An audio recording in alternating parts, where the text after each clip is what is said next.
Hello my dear friends, this is Divya. Welcome back to the channel. आज की class में हम लोग डिस्कस करने वाले हैं डेप्रिसिएशन क्लास 11th के स्टूडेंट्स के लिए। बहुत ही सिंपल तरीके से डेप्रिसिएशन के मेथड को समझेंगे, मीनिंग क्लियर कर लेंगे। तो इस टॉपिक को समझने के लिए वीडियो को एंड तक देखना और अपने फ्रेंड्स के साथ ज़रूर शेयर कर देना, और वीडियो में कुछ भी प्रॉब्लम आती है तो कमेंट करके ज़रूर बताना। तो without wasting any time let's get started with the topic. Okay, तो हमारा टॉपिक है डेप्रिसिएशन। डेप्रिसिएशन का मीनिंग क्या होता है? Fall in the value of tangible fixed assets. क्या मीनिंग होता है? Fall in the value of tangible fixed assets. Tangible fixed assets कौन से फिक्स्ड एसेट्स होती है? जो कि आप जिनको टच कर सकते हो, जिसको आप देख सकते हो, जो आपके सामने है। ठीक है, आपका मशीनरी, आपका फर्नीचर, ये सारी क्या होता है? Tangible fixed asset. जब इनको हम यूज करते हैं और इसकी वैल्यू में डिक्लाइन आता है, उसे हम लोग क्या बोलते हैं? डेप्रिसिएशन बोलते हैं। क्या बोलते हैं? डेप्रिसिएशन। डेप्रिसिएशन का मीनिंग क्या हुआ? Fall in the value of tangible fixed assets. Important point क्या है यहाँ पर हमारे को क्या लेना है? Fall in the value of tangible fixed assets other than land. Land की वैल्यू डेप्रिशिएट नहीं होती, लैंड की वैल्यू क्या होती है? एप्रिशिएट होती है। तो डेफिनेशन इस तरीके से डिफाइंड है कि fall in the value of tangible fixed assets other than land. Okay, अब आपको बताना, हर एक चीज की वैल्यू डिक्लाइन हो रही है, उसके ना कुछ रीजंस होते हैं। क्या रीजंस होते हैं? आपके पास मोबाइल फोन है, उसकी वैल्यू रिड्यूस हो रही है। क्यों रिड्यूस हो रही है? क्योंकि एक तो आप उसे यूज कर रहे हो, ठीक है, तो नॉर्मल वियर एंड टीयर। पहला कॉज क्या हो गया यहाँ पे? Normal wear and tear. आपके यूसेज की वजह से आपकी फिक्स्ड एसेट्स की वैल्यू क्या होती जा रही है? डिक्लाइन होती जा रही है, कम होती जा रही है। दूसरा कॉज यहाँ पे क्या हो सकता है? टाइम। जैसे जैसे टाइम निकलता जाता है ना, चीजें आउटडेटेड होती जाती है, इसलिए उसकी वैल्यू क्या हो जाती है? कम हो जाती है। ठीक है, तीसरा रीजन क्या होता है? Technological advancement. जैसे ही न्यू टेक्नोलॉजी आती है, वैसे क्या होता है? पुरानी वाली चीज क्या हो जाती है? सस्ती हो जाती है और उसकी वैल्यू क्या हो जाती है? कम हो जाती है। तो टेक्नोलॉजी भी एक और रीजन है। किस चीज का रीजन है? डेप्रिसिएशन लगने का। ओके, तो यहाँ पे क्या क्या कॉजेज हो गए? पहला कॉज हमने क्या देख लिया? जल्दी से बताओ। पहला कॉज हमारे पास क्या हो गया डेप्रिसिएशन का? Wear and tear. Second cause हमारे पास क्या हो गया? टाइम। ठीक है, तीसरा कॉज हमारे पास क्या हो गया? Technological advancement. ठीक है, तो ये जो हमारा चैप्टर है डेप्रिसिएशन, यहाँ पर हमारे को सीखना क्या है कि डेप्रिसिएशन की अकाउंटिंग कैसे की जाती है। ठीक, क्लास 11th में डेप्रिसिएशन को समझने के लिए ना हमारे पास ना दो मेथड्स हम यहाँ पे यूज करने वाले हैं। फर्स्ट मेथड है स्ट्रेट लाइन,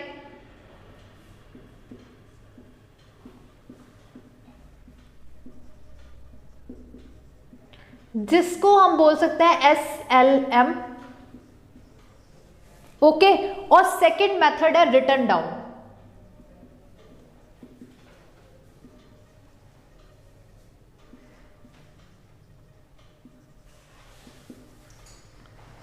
ठीक है, इसे हम क्या बोलते हैं? WDV। आपके पास दो मेथड्स हैं डेप्रिसिएशन को कैलकुलेट करने के लिए। ठीक है, मतलब आप डेप्रिसिएशन अपनी बुक्स ऑफ अकाउंट्स में किस तरीके से दिखाने वाले हो, उसके आपके पास दो मेथड्स हैं। और आज हम लोग इस वीडियो में अपना first method straight line method को डिस्कस करने वाला है, इसका अकाउंटिंग ट्रीटमेंट देखने वाला है। स्ट्रेट लाइन मेथड के अदर नेम्स भी होते हैं, जिसका नाम है ओरिजिनल कॉस्ट मेथड। इसे अपनी कॉपी में नोट डाउन जरूर करना। स्ट्रेट लाइन मेथड को हम क्या बोलते हैं? Original cost method. क्या बोलते हैं? Original cost method. और क्या बोलते हैं? फिक्स्ड इंस्टॉलमेंट मेथड भी बोलते हैं। क्या बोलते हैं? फिक्स्ड इंस्टॉलमेंट मेथड भी बोलते हैं। ऐसे ही रिटन डाउन वैल्यू मेथड को हम क्या बोलते हैं? रिड्यूसिंग बैलेंस मेथड भी बोलते हैं और डिमिनिशिंग बैलेंस मेथड भी बोलते हैं। क्या क्या बोलते हैं? रिड्यूसिंग बैलेंस मेथड और डिमिनिशिंग बैलेंस मेथड भी बोलते हैं। तो आपके पास दो मेथड्स हैं और इनके अदर नेम भी हैं। WDV को हम क्या बोलते हैं? रिड्यूसिंग बैलेंस मेथड और डिमिनिशिंग बैलेंस मेथड। करेक्ट। और इसको क्या बोलते हैं? स्ट्रेट लाइन मेथड को ओरिजिनल कॉस्ट मेथड और फिक्स्ड इंस्टॉलमेंट मेथड। करेक्ट। कोई प्रॉब्लम तो नहीं है? क्या हो गया? ठीक है, क्लियर हो गई ये बात? पक्का। अब देखो, हमारे को ना डेप्रिसिएशन को समझने के लिए कुछ टर्म्स को बहुत क्लियरली समझना होता है। जैसे कि यहाँ पे एक वर्ड यूज होता है ओरिजिनल कॉस्ट।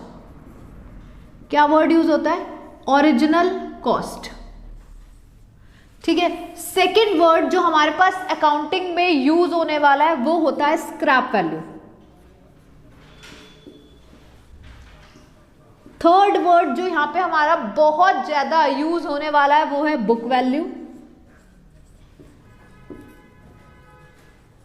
और last estimated life.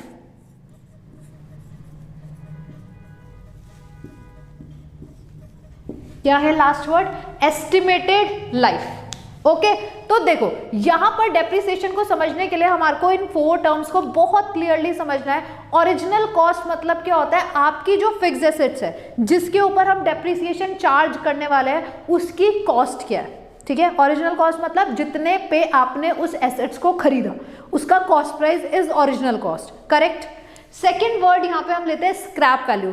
Scrap value का मतलब क्या होता है? जब भी आप कोई चीज खरीदते हो ना तो उसका ना एक ना लाइफ होती है। ठीक है, क्या होता है? एक फिक्स ड्यूरेशन का टाइम होता है। आपको पता है ये 3 साल तक चलेगी, 4 साल तक चलेगी। उस ड्यूरेशन के बाद ना वो जो आपने 5 लाख 6 लाख की चीज खरीदी थी वो कूड़े में मतलब स्क्रैप में कितने रुपए की बिकेगी। तो जितनी वैल्यू में एज वेस्ट वो उस ड्यूरेशन के बाद बिकने वाली होती है ना, उस वैल्यू को हम क्या बोलते हैं? Scrap value. क्या बोलते हैं? Scrap value. जिस वैल्यू पे वो आफ्टर एस्टिमेटेड लाइफ मतलब उसका जो भी लाइफ स्पेन है, जो भी आपने एक एस्टिमेट किया है कि ये जो एसेट्स है हमारे लिए यूजफुल रहने वाली है 5 ईयर्स के लिए, तो वो 5 सालों के बाद उसकी क्या वैल्यू रहेगी उसे हम लोग क्या बोलते हैं? एस्टिमेट। क्या बोलते हैं? Scrap value. क्या बोलते हैं? Scrap value. और वो एसेट्स आपके पास कितने समय तक रहने वाली है उसको, वो जो टाइम है उस टाइम को हम क्या बोलते हैं? Estimated life. जब आप ओरिजिनल कॉस्ट में से क्या ओरिजिनल कॉस्ट में से माइनस कर देते हो किस चीज को? डेप्रिसिएशन को। किसको माइनस कर देते हो? डेप्रिसिएशन को। तो आपके पास क्या आ जाती है? Book value. बुक वैल्यू का मतलब क्या होता है? Original cost less depreciation. क्या मतलब होता है? Original cost less depreciation. ठीक है, तो ये बेसिक टर्म्स है जो आपको क्वेश्चन और चैप्टर को करते हुए काफी ज्यादा यूज होने वाली है, तो इसे आप अच्छे से नोट कर लेना और समझ लेना। पहला वर्ड क्या लिया? Original cost. ओरिजिनल कॉस्ट का मतलब क्या होता है? आपकी वैल्यू जितने पे आपने एसेट्स को बाय किया है इज ओरिजिनल कॉस्ट। ठीक है, सेकेंड चीज हमने क्या पढ़ा? Scrap value. After estimated life जो आपकी लाइफ स्पेन है आपकी एसेट का, उसके बाद वो कितने का बिकने वाला है। अब ये जो स्क्रैप वैल्यू है इसके बहुत सारे अदर नेम्स होते हैं। जब आप बुक पढ़ोगे क्वेश्चंस करोगे आपको बहुत सारे मिल जाएंगे। स्क्रैप वैल्यू को हम क्या बोलते हैं? Residual value, breakup value, salvage value. ठीक है, ये काफी सारे अदर नेम्स हैं जो किसके लिए यूज होते हैं? स्क्रैप वैल्यू के लिए। करेक्ट। इसके बाद हमारे पास क्या आता है? Book value. बुक वैल्यू का मतलब क्या होता है? जब आप ओरिजिनल मतलब जो भी आपकी कॉस्ट होती है उसमें से माइनस करते हो डेप्रिसिएशन तो आपके पास क्या आ जाता है? Book value. फिर जो वो वैल्यू होती है उसमें से फिर डेप्रिसिएशन माइनस करते हो तो नेक्स्ट ईयर की बुक वैल्यू आ जाती है। इस बुक वैल्यू को ही हम WDV भी बोलते हैं, रिटन डाउन वैल्यू भी बोलते हैं। लास्ट हमारे पास ये चारों के चारों पॉइंट्स हमारे को क्लियर हो गए बढ़िया तरीके से। अब हम 1 बाय 1 मैथड समझते हैं और फटाफट SLM मेथड समझेंगे और इससे रिलेटेड क्वेश्चन देखेंगे। ओके, कि किस टाइप से आपको क्वेश्चन करना है। स्ट्रेट लाइन मेथड का मतलब क्या होता है? आपने स्ट्रेट लाइन मेथड एक बारी डेप्रिसिएशन कैलकुलेट किया और उसको ईयर बाय ईयर चार्ज किया, उसे हम लोग क्या बोलते हैं? स्ट्रेट लाइन मेथड बोलते हैं। क्या बोलते हैं? स्ट्रेट लाइन मेथड बोलते हैं। क्या बोला मैंने? आपने एक बारी डेप्रिसिएशन कैलकुलेट किया और वो ही डेप्रिसिएशन ईयर ऑन ईयर अपनी एसेट्स पे चार्ज किया, इसको हम बोलते हैं स्ट्रेट लाइन मेथड। देखते हैं इसे कैसे कैलकुलेट करेंगे। तो हमारे को डेप्रिसिएशन को प्रेजेंट करने के लिए क्या बनाना होता है? Machinery account. और इसे समझने के लिए हम एक छोटा सा क्या ले लेते हैं? एग्जाम्पल लेते हैं। एग्जाम्पल क्या है? एक कंपनी है, उसने परचेज किया है मशीनरी और ये खरीदी है 2018 में। कितने की खरीदी है? 1 लाख रुपीस की। और यहां पर डेप्रिसिएशन लगाना है हमें SLM मेथड के हिसाब से। कौन से मेथड के हिसाब से? SLM, स्ट्रेट लाइन मेथड के हिसाब से। और इस मेथड पे हमारा जो रेट ऑफ डेप्रिसिएशन है मतलब कितना डेप्रिसिएशन लगेगा वो हमारे को बता रखा है 10%। रेट ऑफ डेप्रिसिएशन हमें कितना बता रखा है? 10% हमारे को डेप्रिसिएशन चार्ज करना है। ओके, तो क्वेश्चन की शुरुआत कैसे होगी? अब देखो, कॉस्ट ऑफ मशीनरी कितनी है? 1 लाख। रेट ऑफ डेप्रिसिएशन कितना है? 10%। मेथड हम कौन सा लगा रहे हैं? स्ट्रेट लाइन मेथड, ठीक है। इस मेथड को हम सॉल्व करेंगे और साथ साथ समझेंगे कि किस तरीके से किया जाता है। और आपको बोला है प्रिपेयर करो मशीनरी अकाउंट फॉर 2 years। कितने सालों के लिए आपको मशीनरी अकाउंट बनाना है? 2 सालों के लिए आपको मशीनरी अकाउंट बनाना है। ओके, तो मशीनरी अकाउंट का ना सबसे पहले हम समझते हैं फॉर्मेट क्या रहने वाला है। तो मेरा फॉर्मेट बेसिक फॉर्मेट है जो लेजर का फॉर्मेट होता है। तो यहां पर हमारे पास मशीनरी अकाउंट बन गया है।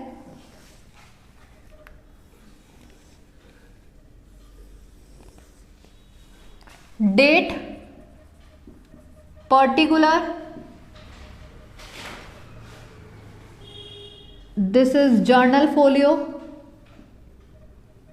और amount, date, particular, JF and amount. तो ये हमारे पास फॉर्मेट बनकर तैयार हो गया है, करेक्ट। अब इसके बाद ना हमारे को करना क्या है? हम बना क्या रहे हैं? Machinery account. क्या बना रहे हैं? मशीनरी अकाउंट, ठीक है। क्या मेथड है हमारे पास? हमें 2 सालों का मशीनरी अकाउंट बनाना है। क्या बनाना है? 2 सालों का मशीनरी अकाउंट, वो भी straight line method of depreciation लगा के, ठीक है। फॉर्मेट हमारे पास बन गया है। सबसे पहले ना इस क्वेश्चन को सॉल्व करने के लिए सॉल्यूशन में मैं यहाँ पे क्या कैलकुलेट कर रही हूँ? डेप्रिसिएशन। क्या कैलकुलेट कर रही हूँ? Depreciation. Depreciation straight line method पे कैलकुलेट करने के ना 2 तरीके होते हैं। पहला, आपके पास रेट ऑफ डेप्रिसिएशन गिवन होगा। क्या गिवन होगा? रेट ऑफ डेप्रिसिएशन गिवन होगा, जो कि हमारे क्वेश्चन में गिवन है 10%। अगर आपके पास रेट गिवन नहीं है तो आपके पास एक फॉर्मूला होगा, आप फॉर्मूला अप्लाई करके डेप्रिसिएशन निकाल सकते हो। वो फॉर्मूला क्या होता है डेप्रिसिएशन कैलकुलेट करने का? डेप्रिसिएशन इक्वल्स टू, ठीक है, depreciation equals to original cost. इस फॉर्मूले को प्रॉपरली कॉपी में नोट डाउन करो। Original cost plus installation charges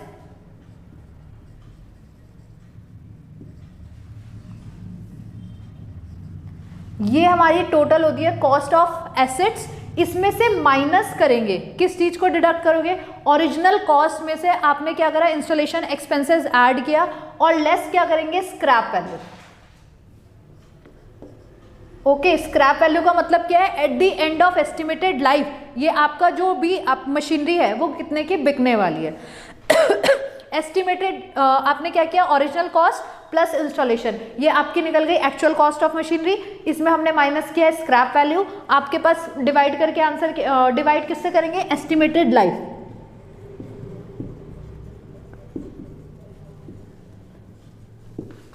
तो आपके पास आंसर क्या आ जाएगा?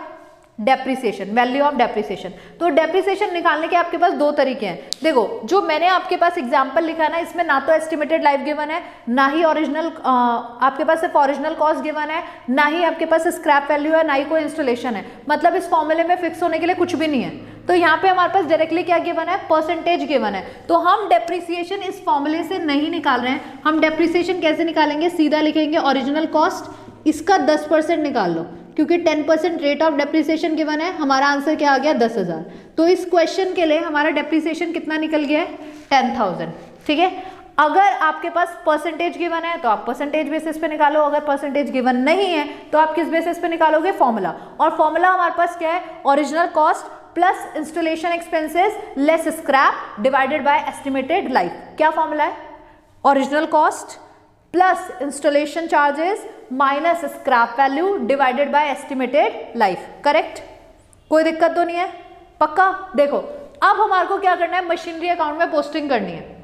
आपके पास ना, मैं यहाँ पे लिख के बताती हूँ, हमने मशीनरी कब खरीदी? 1 अप्रैल को, 1 अप्रैल, ठीक है। यहाँ पे मैंने मेंशन किया है ये हमने कब खरीदी है। मशीनरी परचेज हम लिख देते हैं यहाँ पे 1 अप्रैल 2018 में मैंने खरीदी है। तो यहाँ पे मैं सबसे पहले मेंशन करूंगी डेट में 2018 1 अप्रैल। और मैंने मशीनरी खरीदी है। अब मेरे को ये देखना है मेरे को यहाँ पे पोस्टिंग किससे करनी है, ठीक है। तो जब मैं मशीनरी खरीदती हूँ ना, मेरी जर्नल एंट्री क्या होती है, machinery account debit to bank account, right, 1 lakh and 1 lakh. अब देखो आप लोगों के हाफ एल्डीज हो गए हैं, जर्नल लेजर सबके एग्जाम में आ चुका है, हमें ये एंट्री भी समझ में आती है कि machinery account debit to bank account की पोस्टिंग होती है, करेक्ट, कोई कंफ्यूजन नहीं है ना इस बात में।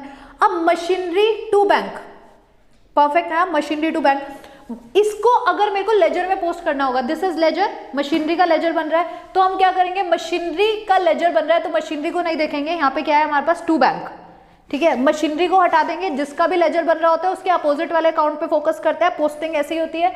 टू बैंक यहाँ पे क्रेडिट हो रहा है तो हम उसे अपोजिट साइड में रिकॉर्ड करेंगे, किस नाम से लिखेंगे, टू बैंक, ठीक। कितने की मशीन खरीदी हमने, 1 लाख रुपीस की, तो यहाँ पे हमने सिर्फ लेजर पोस्टिंग करी है, इससे ज्यादा कुछ नहीं किया, बहुत सिंपल है। इसमें अगर आप ये समझ गए ना लेजर पोस्टिंग क्या होता है तो काम हो जाएगा। क्या हुआ, शाबाश, ठीक है। तो अगर आपको ये समझ में आ गया ना कि पोस्टिंग कैसे होती है तो यहाँ पर ये अकाउंट बहुत इजीली समझ में आ जाएगा। लो जी, आपकी रिक्वेस्ट पे डेबिट और क्रेडिट भी लिख दिया, ठीक है। तो ये डेबिट साइड होती है और ये क्रेडिट साइड होती है, भूलना मत बिल्कुल भी, ओके। तो देखो यहाँ पे क्या है, 1 अप्रैल टू बैंक, 1 लाख रुपीस हमने रिकॉर्ड कर लिया, परफेक्ट है, कोई दिक्कत तो नहीं है इस बात में। अब हम पढ़ क्या रहे, depreciation. Eight the end of the year हमारे को क्या लगाना होता है, हर साल के एंड में डेप्रिसिएशन चार्ज होता है, ठीक। जब मैं डेप्रिसिएशन लगाऊंगी तो एंट्री क्या बनेगी, मुझे बताओ, डेप्रिसिएशन की एंट्री क्या होती है, depreciation charge on machinery, 10% depreciation charge on machinery, machinery की वैल्यू 1 लाख, तो ये तो मैंने कैलकुलेट कर लिया, 1 लाख इंटू 10% कितना आ गया, 10,000। अब बताओ इसकी जर्नल एंट्री क्या होती है, फटाफट, depreciation is expense, expenses are always debited, तो एंट्री क्या हो गई, डेप्रिसिएशन अकाउंट डेबिट टू, क्या लिखते हैं, depreciation account debit to machinery account, तो यहां पे क्या आ गया, टू मशीनरी, राइट, यही होता है ना। अब इसकी पोस्टिंग कर दो, डेप्रिसिएशन टू मशीनरी की क्या पोस्टिंग होती है, हम मशीनरी अकाउंट बना रहे हैं तो एंट्री में मशीनरी को नहीं देखेंगे, मशीनरी हट गया, क्या बचा हमारे पास, डेप्रिसिएशन, तो डेप्रिसिएशन यहां पे क्या हो रहा है, डेबिट, हम क्या करेंगे, क्रेडिट बाय डेप्रिसिएशन। देखो अगर आपको पोस्टिंग समझ में आती है ना तो ये चैप्टर मोस्ट इजीएस्ट चैप्टर है आपकी बुक का, बस आप इजीली पोस्टिंग समझते जाओ, जो बोला है करते जाओ, काम हो जाएगा। 2 ईयर्स के लिए हमारे को अकाउंट बनाना है, डेप्रिसिएशन की वैल्यू मैंने चार्ज कर ली थी, कैलकुलेट कर लिया ऑलरेडी, दैट इज 10,000, 1 लाख की कॉस्ट है, 10% डेप्रिसिएशन लगाना है, 10,000 आ गया। अब इंपॉर्टेंट बात समझना, आपने 1 अप्रैल को मशीनरी खरीदी थी, आप डेप्रिसिएशन लगा रहे हो तो डेप्रिसिएशन किस दिन लगाओगे, eight the end of the year में तो लगाओगे, क्लियर हो रही है ना बात, डेप्रिसिएशन आपका खर्चा है, आप डेप्रिसिएशन किस दिन दिखाओगे, at the end of the year, तो ईयर एंड जो अप्रैल में शुरू हुआ वो एंड कब होगा, 31 मार्च 2019 में। तो ये देखो मैंने यहाँ पे क्या लिखा है, 2018, ये एंट्री किस दिन हुई, 2019 में, तो यहाँ पे मेरा ईयर चेंज हो रहा है 2019, ईयर एंड डेट क्या डालोगे, बोलो, 31 मार्च, ईयर एंड क्या होता है, 31 मार्च, करेक्ट। अब क्या है, बस खत्म हो गया, 1 साल में 2 ही पोस्टिंग होनी थी, हमने खरीदी, डेप्रिसिएशन लगा दिया, ईयर एंड हो गया। अब ईयर एंड पे हमारे को क्या करना होता है, लेजर बैलेंस करना होता है, तो आओ लेजर बैलेंस करते हैं। देखो यहां पर भी मैंने टोटल किया, यहां पर भी मैंने टोटल किया, क्रेडिट में भी हमने क्या किया, टोटल कर दिया, और टोटल यहां पे है 1 लाख और यहां पर है 10,000, ओके। तो हम क्या करेंगे, जो भी वैल्यू ज्यादा होती है वो हम टोटल में लिख देंगे। तो मेरे पास दोनों में, डेबिट और क्रेडिट में ज्यादा बड़ी वाली फिगर कौन सी है, 1 लाख, तो हमने दोनों तरफ 1 लाख लिखा। अब मुझे समझ में आ गया क्योंकि यहाँ पे 1 लाख है तो बैलेंसिंग फिगर क्या आएगी, यहीं पे आएगी, क्योंकि ये वाली साइड ज्यादा है, हमें बैलेंस करके यहीं पे फिगर दिखानी पड़ेगी, तो मैं क्या लिखूंगी, बाय बैलेंस CD, कितना आ गया ये, 90,000। आई होप ये बात अच्छे से क्लियर हो गई है, राइट, पक्का, डाउटफुल तो नहीं हो, ठीक है। अब तुमने ये भी सीखा है ना, लेजर बनाते वक्त जो कैरेट डाउन लिखते हैं उसे ब्रॉट डाउन कर देते हैं, तो कर देते हैं simple, to balance BD, value कितना 90,000। अभी तक तुमने सीखा था ना लेजर बनाते वक्त, क्या सीखा था, जो भी कैरी डाउन होता है उसे ब्रॉड डाउन करते हैं। अब वो ब्रॉड डाउन करके आगे अकाउंट कैसे करते हैं वो देखते हैं। ये ब्रॉड डाउन किस दिन होगा, अगले साल 2019, ठीक है। अब यहां पर ईयर चेंज मत कर देना, इंपॉर्टेंट है ये बात, यहां पर ईयर चेंज मत करना, ईयर डेट के हिसाब से चेंज होता है। यहां पर 31 मार्च है, ये क्या है 31 मार्च, 31 मार्च को आपने क्लोजिंग करी, 1 अप्रैल ईयर चेंज नहीं हुआ, 2019 में ही हो अभी आप, ओके। 1 अप्रैल को क्या हुआ, आपने क्या कर दिया, दोबारा से ईयर स्टार्ट कर दिया, अकाउंटिंग बुक्स को स्टार्ट किया। तो यहाँ पे हमारी डेट क्या आ गई, 1 अप्रैल, क्या डेट आ गई 1 अप्रैल। अब क्या क्वेश्चन में और कुछ दिया है हमारे को, कुछ भी नहीं दिया हुआ, सिंपल क्वेश्चन है। तो अब हम वापस से at the end of the year, क्या at the end of the year, कौन सा ईयर चल रहा है 2019, एट द एंड ऑफ 2019 दोबारा से डेप्रिसिएशन लगाएंगे, ठीक है Daksh. At the end of the year हम क्या करेंगे, दोबारा से डेप्रिसिएशन चार्ज करेंगे, और डेप्रिसिएशन चार्ज करेंगे और बस हमारा काम हो जाएगा। देखो मैंने फिर क्या किया, यहाँ पे डेप्रिसिएशन लगाया बाय डेप्रिसिएशन, ठीक, कितना लगेगा 10,000 कॉमन हमने कैलकुलेट करके रखा हुआ है, स्ट्रेट लाइन मेथड है, एक बार ही कैलकुलेट करो, ईयर बाय ईयर चार्ज करते जाओ, ठीक है। तो यहाँ पे कितना आया 10,000, परफेक्ट, कोई दिक्कत नहीं है, श्योर।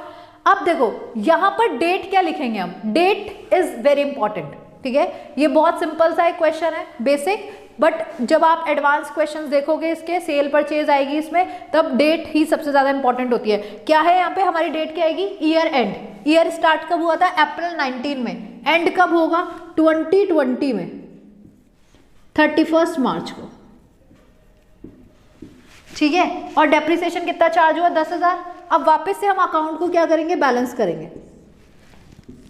अब देखो बैलेंसिंग कैसे करेंगे, टोटल के नीचे वाला ही देखना, ऊपर वाले को मत कंसिडर करना, ये टोटल हो चुका है, ठीक है। तो हमारे पास यहाँ क्या है 90, यहाँ पे कितना है 10, तो हम टोटल में कितना लिखेंगे 90,000, परफेक्ट। हमने यहाँ पे क्या लिखा 90,000।